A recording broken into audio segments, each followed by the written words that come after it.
Puji nama Tuhan. Puji nama Tuhan. Haleluya. Selamat malam, selamat beribadah, selamat melayani. Tuhan Yesus Kristus memberkati kita sekalian ya. Baik Bapak Ibu Saudaraku yang dikasih, kita langsung saja buka Alkitab kita dari 1 Raja-Raja pasal yang kelima. 5 ayat kaum Bapak, kemudian 5 ayat kaum Ibu, kemudian 5 ayat muda-mudi. Selesai sampai pasal yang kelima ini. 3, 2, 1 ya. Hiram Raja Tirus pada Salomo karena didengarnya bahwa Salomo telah diurapi menjadi raja menggantikan ayahnya, sebab Hiram senantiasa bersahabat dengan Daud.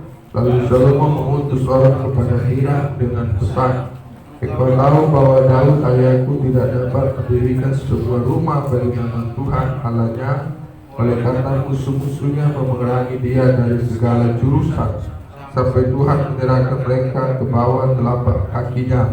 Tetapi sekarang Tuhan Allahku telah mengaruniakan keamanan kepadaku di mana-mana, tidak ada lagi lawan dan tidak ada lagi malapetaka menimpa.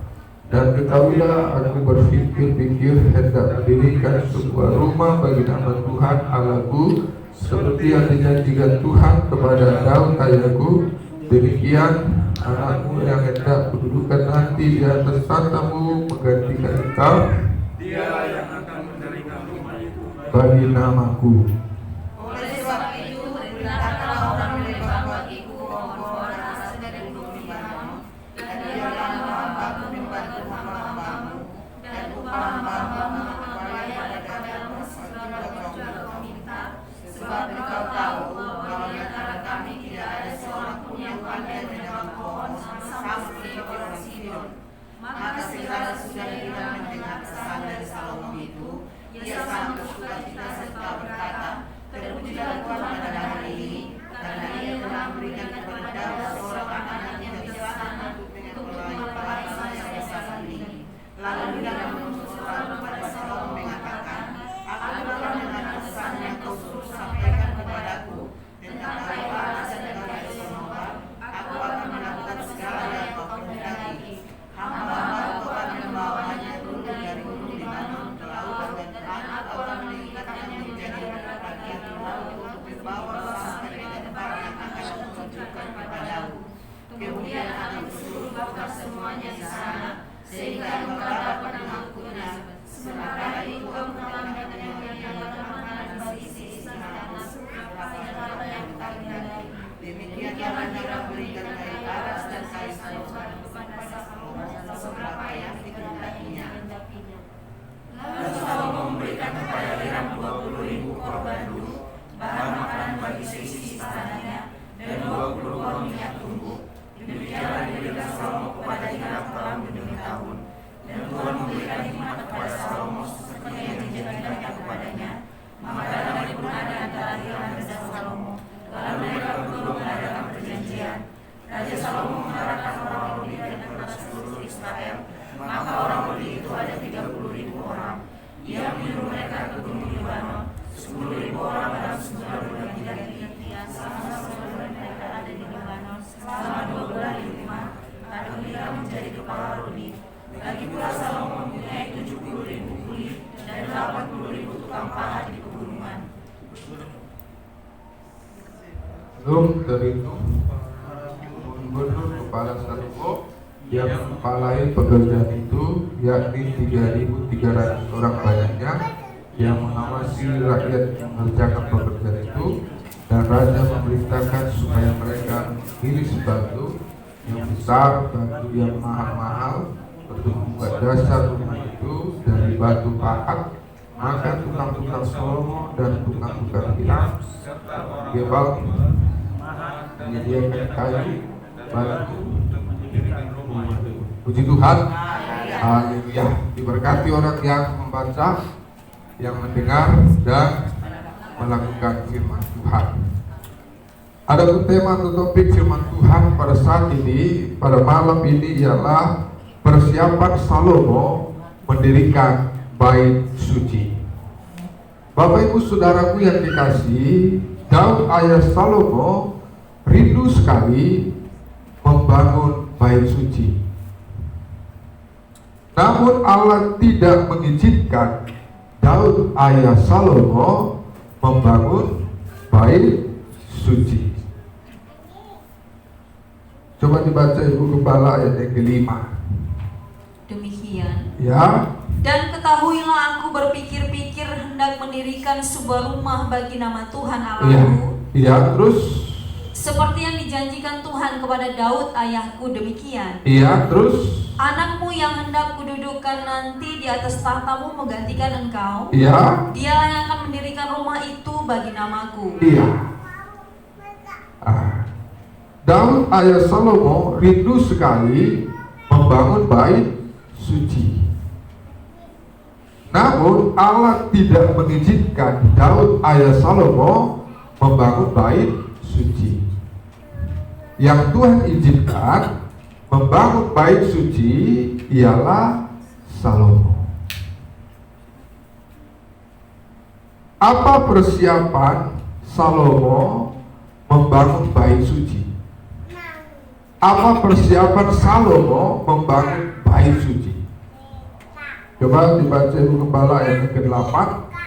Demikian. Ya. Lalu Hiram mengutus orang kepada Salomo mengatakan, Ya, terus aku telah mendengar pesan yang kau suruh sampaikan kepadaku. aku telah mendengar pesan yang kau suruh sampaikan kepadaku. Berarti Salomo mengirim pesan. Berarti Salomo menghubungi terlebih dahulu. Ya, terus Tentang kayu aras dan kayu sanobar aku akan melakukan segala yang kau kehendaki. iya, aku akan melakukan segala yang kau kehendaki.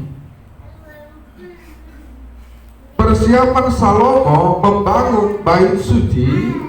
Persiapan yang pertama ialah Salomo menghubungi Hiram, Raja Tirus, untuk mendapatkan kayu aras dan kayu sanobar yang berasal dari hutan gunung Libanon.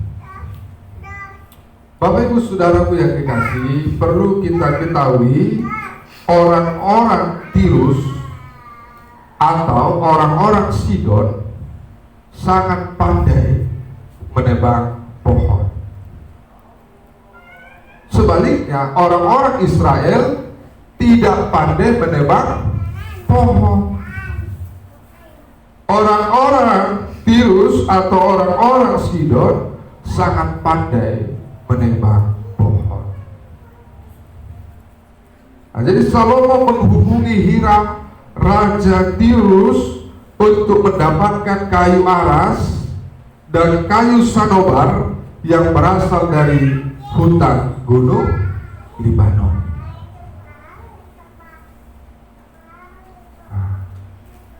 Itu yang pertama. Kemudian yang kedua, apa persiapan Salomo membangun bait suci?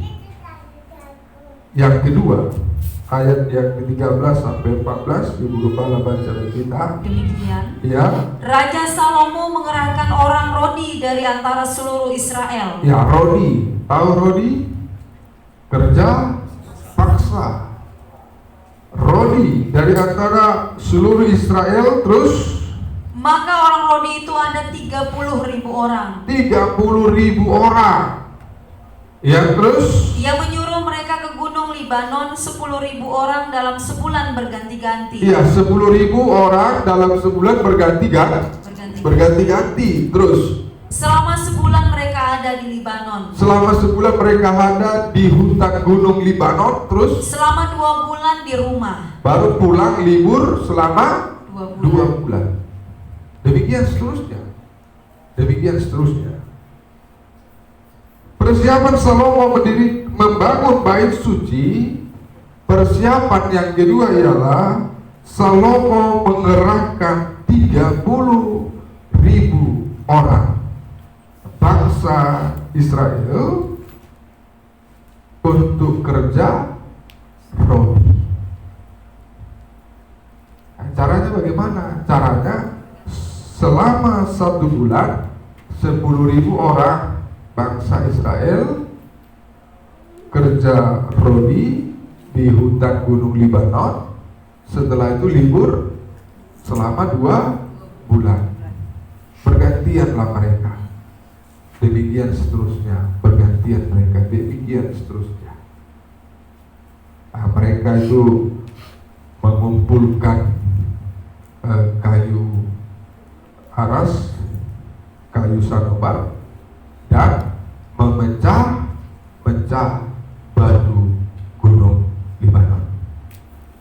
Nah, itulah tugas mereka. Mereka mengumpulkan kayu aras, kayu sanobar, dan memecah batu gunung Libanon. Nah, jadi Salomo menggerakkan 30.000 orang bangsa Israel untuk kerja rodi. Itulah persiapan Salomo membangun bait suci. Jadi apa pelajaran yang bisa kita ambil dari sini? Pelajaran yang bisa kita ambil dari sini, pelajarannya ialah buat segala sesuatu perlu persiapan. Puji nama Tuhan. Nah, di sekolah mau ujian perlu persiapan. Mau kerja, mau berusaha perlu persiapan. Saya kalau ke ladang mau menyemprot, malamnya sudah saya siapkan semua di mobil, kecuali mesin nanti hilang, jadi tinggal angkat mesin. Mau melayani persiapan. Mau apa saja harus ada persiapan. Percayalah Bapak Ibu Saudaraku yang dikasih, hasil dengan ada persiapan itu jauh lebih maksimal daripada hasil tanpa persiapan. Terburu-buru pasti jauh lebih maksimal. Puji nama Tuhan. Tadi mau ke gereja ada persiapan kan? Nah, tentu yang tidak terlambat mantap persiapannya. Yang terlambat itu kurang mantap persiapannya. Kurang persiapan gitu. Haleluya. Haleluya. Haleluya. Nah, jadi buat segala sesuatu perlu persiapan. Nah, harus ada persiapan. Tuhan memberkati kita, Tuhan menjaga melindungi kita. Sekalian yang Bapak Ibu Saudara boleh dikasih. Yang menyembah Tuhan, kita mentinggikan Tuhan. Tak terbatas kuasa-Mu Tuhan. Tak terbatas kuasa-Mu Tuhan. Haleluya. Kita mau memuji Tuhan, menyembah Tuhan. Tangkap pujian kepada Tuhan, tak terbatas kuasa-Mu. Kita sembah Dia. Haleluya. Tak terbatas kuasa-Mu Tuhan. Kuasa Tuhan itu tidak terbatas, tapi Tuhan mau kita harus ada persiapan. Harus ada persiapan. Dalam sekolah, menghadapi ujian, ada persiapan. Dalam pekerjaan usaha ada persiapan. Dalam melayani juga ada persiapan. Saya tidak berani melayani tanpa persiapan. Selalu saya berdoa kepada Tuhan, sebelum melayani saya harus ada persiapan. Harus ada persiapan. Haleluya. Harus ada persiapan. Dalam segala hal harus ada persiapan. Pasti hasilnya akan lebih memuaskan daripada yang tidak ada persiapan. Haleluya. Persiapan itu penting. Tak terbatas kuasa-Mu. Kita mau memuji Tuhan. Kita mau menyembah Tuhan. Haleluya. Salomo mempersiapkan segala sesuatu untuk membangun bait suci. Baru di pasal berikutnya dia bangun bait suci. Di pasal 5 ini dia masih persiapan, tapi di pasal berikutnya dia bangun bait suci. Jadi harus ada persiapan. Tak terbatas kuasa Tuhan.